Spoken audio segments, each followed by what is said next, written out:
दुश्मन का बैरी रूसल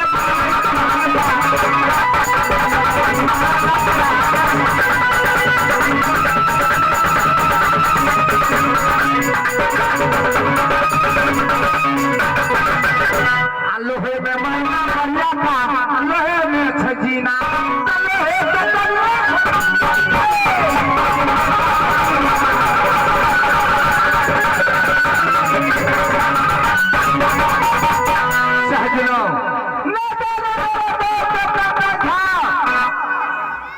मुझसे 2 रोज को छुट्टी लेकर के राज को जाते हैं।